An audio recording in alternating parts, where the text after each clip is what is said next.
Hey guys, so today I'm building my custom snook rod. So I'm gonna just show you guys the materials that I use and explain to you why I'm using certain materials as I'm building the rod. So let's build. So hey guys, these are some of the materials that I'm using today. I'm using an aluminum reel seat because I like how shiny it is and I like the way it looks on my Van stall. I'm using a foam grips, I'm using an aluminum butt, I'm using pro paste. This is good to attach the reel seats and the foregrips on. And I'm using widening checks. These go on the edge or on the end of the foam grips. I'm using an MHX 9-foot heavy power fast action rod, and this is a rod similar. This is an MHX2, but what I'm doing is taking measurements. I like where the reel seat is on this rod, so I'm taking the measurements and putting it on this rod. So I want the reel seat to be in the same exact area. And this is a rod I built before. This rod took me forever to build. This is my first time doing a rep like this, and I think it came out really well. So yeah guys, let's get on it. What I'm doing now is seeing how good the butt sits on here. Now it's a little loose, so if it's a little loose, all you have to do is just get some tape and build it up to the area where the butt fits. So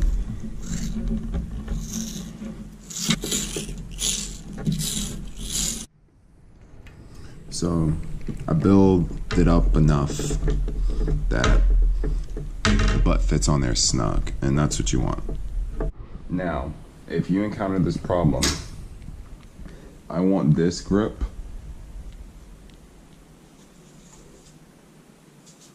to go all the way down here, and it stops right here. So if that happens, you need to use a tool called a Reamer. And by the way, I buy all my materials from Mudhole, so that's the place you want to go if you're trying to buy materials. So basically, I'm using this tool to make this hole bigger so I can fit it down here, and it's very easy to use this. I'll show you guys right now. Now, when you're using the Reamer, you want to be very gentle, and you just twist it, just like this. It's just making the hole bigger, so you can slide it down to the area where you want it to be. So, this isn't going to be big enough. So, I have 4 different Reamers. I know Mudhole sells these. They sell 4 of them for $75. So, if you want to make a fishing rod, you have to have the right materials to do this. So now I'm going to go to the next size Reamer. If you're doing this, make sure you do it over a trash can because this can get a little messy. So all I'm doing is just twisting the Reamer. Nice and slow. And like I said before, all you're doing is making this hole bigger so it can slide to the area where you want it to be. In my case, I need this to go down to the end of the pole towards the butt cap. You could also use a drill for this too. Where this handle's at, you can take it off and put it in the drill, but I don't really want to use a drill because I don't want to mess it up, so I like to do it nice and slow by hand. So now let's try it on and see if it'll come down enough.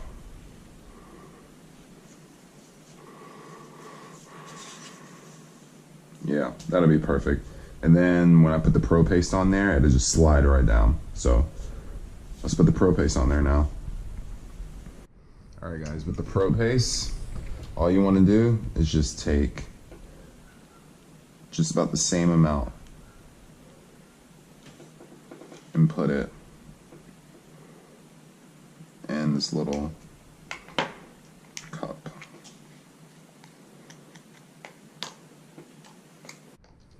I'm gonna take the other one, put some in here.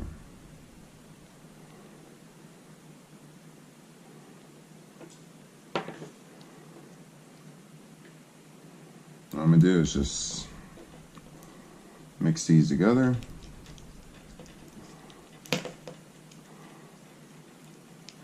Then when you have it mixed good, apply to the area where you want to glue the butt cap, the grips and the reel seat. So right now we're gonna do the butt caps and one of the foam grips. So now we're gonna apply the Pro Paste to the end of the rod, put the butt cap.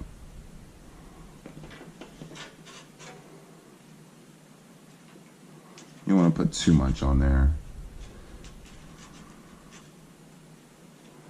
because you might have a lot extra if you put too much on there.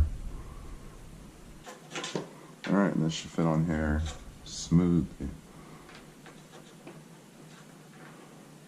Perfect, fits on there just like it should. So now we're going to put one of the foam grips, so we can put it right here. So it stops in this area. So what I'm going to do is put a little Pro Paste right in front of it so it can glide right down.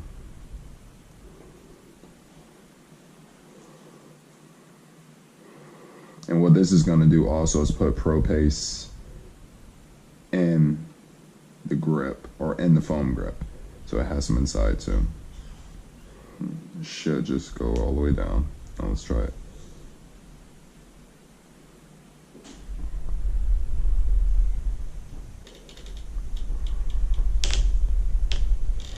Perfect.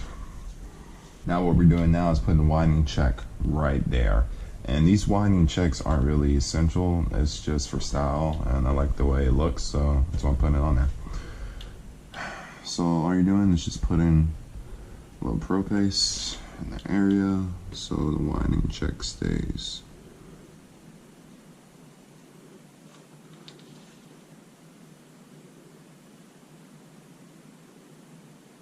So now that we got this winding check on, let's start with the reel seat and the foam grips that go below and above the reel seat. Now this only comes so far as well. And I need this to be right here. So I'm gonna have to ream this out a little bit as well. I just ream this out, and let's see if I can get it to the area where I want it.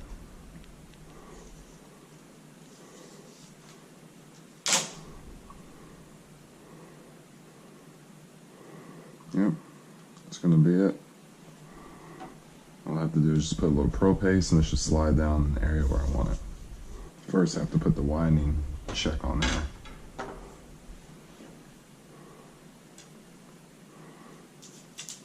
Well, now we're gonna put the grip on.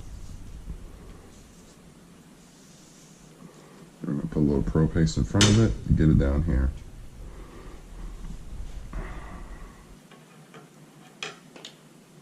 Now this should slide right down.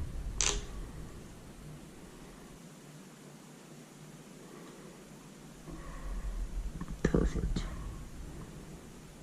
Now we're going to see how the reel seat fits on the rod. It's very loose, so what I'm going to do is put some tape on here so it fits really well.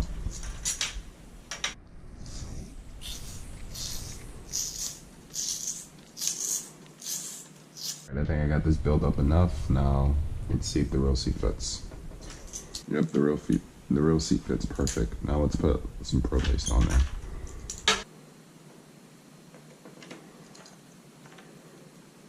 Alright, so it should slide right down. So I got the reel seat on. Now let's get the excess Pro Paste off. Alright guys, we got the reel seat on. Now we need is the last grip. With the winding check, and then I'm gonna let this sit dry probably between 24 or 48 hours. So let's see if this fits or if we need to ream it down. This comes to right here, so we'll probably have to ream it down just a little bit. So after reaming it, it comes down right here, which is perfect. All I have to do is put Pro Paste on there and I'll slide it right down. So let's do it. Now let's slide it down.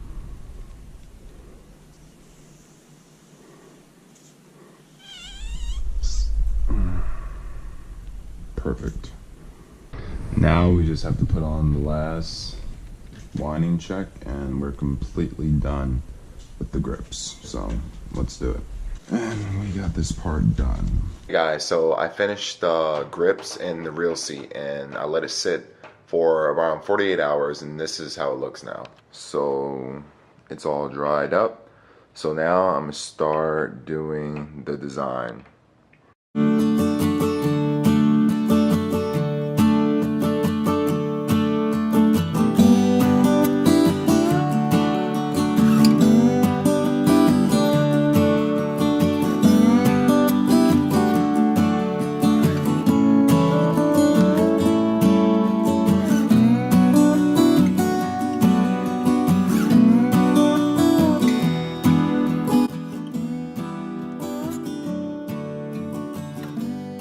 And I have duct tape right here so I can keep the string tight. The duct tape is going to hold as an anchor, so it holds my design as I go from one direction to another. So let's get to it.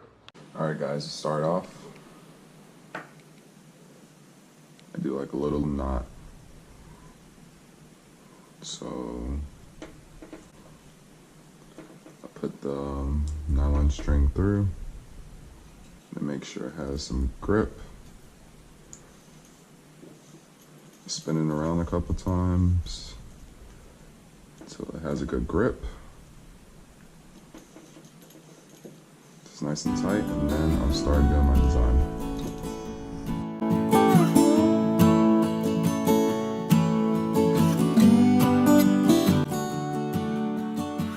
Then I get this in, put a little duct tape right there to hold it off. And then I start to go back this way. And that's all it basically is to it. Just keep going back and forth till you find the design you want. And then the same to this end, like I did to the last end. Want to go around this a couple times to make sure this stays tight. Put some duct tape right here to hold it off. And that's basically it. That's all I'm gonna be doing back and forth until I get the desired design I want.